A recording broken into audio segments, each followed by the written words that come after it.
I've reviewed quite a few expensive microphones on the channel. I'm even using one right now, the Electro Voice RE320.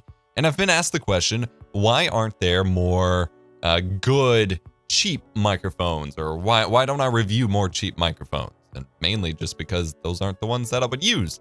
But when it comes to choosing a microphone for your YouTube channel for starting out or podcasting or something like that, or making the upgrade from a basic webcam microphone or headset microphone or something like that, what should you go with?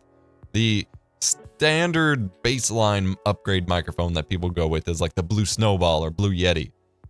But I've never really felt like they were good investments, especially since the Snowball is about $40 or more new, and the Yeti can go up to like $200 or something crazy like that. Like, they're not very good microphones for that price, in my opinion. I really don't think they are. So today we're taking a look at a microphone that only costs $50 and blows both of them out of the water, in my opinion, and serves as a great upgrade point moving forward. I'm EposVox, here to make tech easier and more fun, today with a microphone review in a little bit of a different format. Usually I'm upstairs in the studio, formally, lit and everything like that, but I'm doing this here in the office. Let me know what you think about this format. I just kind of wanted to get this review out and going while I'm waiting on a new webcam to show up for review. Some of my favorite kind of content. So this is the Technica ATR2100-USB. This microphone is a dynamic microphone, which means it deletes, well, it doesn't delete, but it rejects much more background noise than any other kind of microphone. Condenser microphones, things like that. The Blue Snowball and Yeti are cardioid condenser microphones, and the same thing with the AT2020. The standard microphones YouTubers use are condenser microphones, which have a lot of great low end when you're kind of lacking in that department, but they pick up a ton of keyboard noise, mouse noise, background ambient noise, computer fans, things like that, and that can be a problem for YouTube videos or podcasts. This dynamic microphone doesn't do any of that. It's dynamic, it rejects background noise entirely, and it sounds pretty good. Now, this is a kind of finicky microphone, as it's meant, it's kind of in the handheld design, so you hold it like this and talk into it kind of like you're on stage, which if you have an audio recorder or an audio recording setup, makes it fantastic for going to conventions, shows, things like that, where you have a lot of people walking around talking behind you. Audio from that place is kind of usually trash. A microphone like this rejects a lot of that and can get you some pretty good sound. But that also means that if you don't have it mounted at the right angle, it can be kind of a problem. The coolest, by far, feature of this microphone, before we touch on any sound quality, is the fact that on the bottom, it has two different kinds of audio connections. It's got an XLR connection, which is the analog, professional connection for hooking it up to a mixer, a preamp, audio processing equipment, an audio interface, the kind of stuff I've always used and talked about on the channel. But it also has a mini USB jack on the bottom and can work as a USB microphone and sound card as well. So you have both options. So this is what makes it such a great starting point for YouTubers if they want to upgrade later, because they can start out using it with the USB end, hook it up as a USB microphone, still sounds great, convenience of USB, don't got to work with any hardware equipment, don't got to worry about anything right off the bat, and it serves as a sound card like the Blue Yeti, in which you can hook up a pair of headphones to the headphone jack here and use the volume rocker. You hear yourself and your game sound or whatever you're listening to on the computer all through this connection, and you don't need a separate sound card or anything like that. It is super convenient.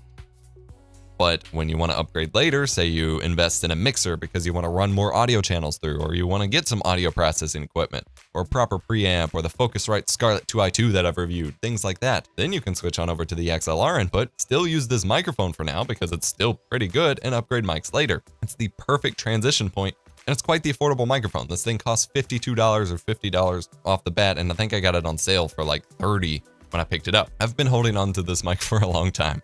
I picked it up in March 2016 as a recommendation from Joker, who, picked it up himself and wanted to know what I thought about it, and I didn't even know about it. Picked up a couple microphones back then, and I'm finally getting around to reviewing them a year later. We're gonna run some mic tests in a minute, but first, in the box, it's also worth noting that it comes with almost everything you need. In the box, you get the microphone itself. You do not get this windscreen on top. I purchased these. You can get a pack of like 10 of them for like $5 on eBay. They're super cheap. I'll post a link to the ones I got. You can get a ton of different colors or just plain black or whatever. Or you can get the fancy little box that has your logo on it, like Jay's 2 Cents used to use. You can get some pretty cool stuff. But in the box, you get the microphone. You get a basic XLR cable, not the highest quality, but it'll do all right. and then a mini USB cable. And then you also get the mount for the microphone, so you can mount it to a mic arm like I use for my microphones, a desktop mic stand, a formal mic stand. You can mount it to just about anything. And those mic stands and arms are cheap. Like, you can get a basic mic arm or mic stand for $10 to $15 at most on Amazon. And this isn't a heavy mic, so it will hold it up just fine. It's pretty cool. And you may want a shock mount for it, but don't need to start out with that. As long as you're not like banging around the mic, it's going to be fine and sound pretty good. And again, you get the option of using both USB and XLR. It is pretty freaking awesome. Let's roll on over to the microphone tests, because of course you want to hear what it sounds like. This is what the microphone sounds like running through XLR through my normal preamp and mixer. It does require quite a bit of amplification, almost more so than my RE20 and RE320 to really get the full sound out of it, which is interesting. It doesn't seem like it should need that much, and given that it can also be powered by USB, that is a little strange. But you're hearing what the audio sample, and that was my phone going off, but you're hearing the audio sample. Now this is what it's going to sound like with the audio processing, because as I always say, raw audio isn't good enough, so you can see if it sounds any better to you. I don't spend a whole lot of time fine-tuning processing per microphone. I just want to give you a quick idea that you can pull a bit more sound from the microphone, but this is what it sounds like raw, and this is what it sounds like processed. So here you go. Let's switch on over to USB. And this is what the microphone sounds like when you're running it over USB at about 75-76% audio gain within Windows to get it to about the same volume. I took the mic shield off here so you can see it may result in some more damage to your ears, so I do apologize. You can see the talking experience is a little inconsistent. You have to talk directly into the front of it in order to get it. So I'm going to crank up the volume a little bit here. All right, so this is what the microphone sounds like over USB. It's kind of a finicky microphone. It's meant to be. It's meant to be a background noise rejection microphone. I have my computer on. I have ambient sound to a degree. Of course, my room is sound treated a bit more than your average YouTuber, but so it's meant to only take audio from the front or from the top here, so that way you get the best possible sound isolation, which makes this great for conventions, shows, things like that, as long as you get the angle right. So this is what it sounds like raw. And then this is what it sounds like with some processing applied. Shouldn't hopefully be too terribly different than the XLR sound test, but we will find out, because that is what I'm interested to see. So raw sample again, process sample. All right. Sorry for the plosives. Again, without that mic shield, you're going to need a pop filter or a mic shield or something like this, so a little windscreen to prevent the plosives, because otherwise your viewers' ears will die from the peas. As I mentioned before, it is a little bit finicky. You have to talk directly into the front of the top here of the microphone, or it starts rejecting your sound at different angles. It has a much harsher sound rejection angle than something like my Electro Voice RE320 that I'm talking into right now, which has a bit of a wider field of view, so that way you have more, orientation. But as long as you get the angle set up right, or talking to it properly, I mean, most YouTubers are used to kissing the microphone anyway, so whatever.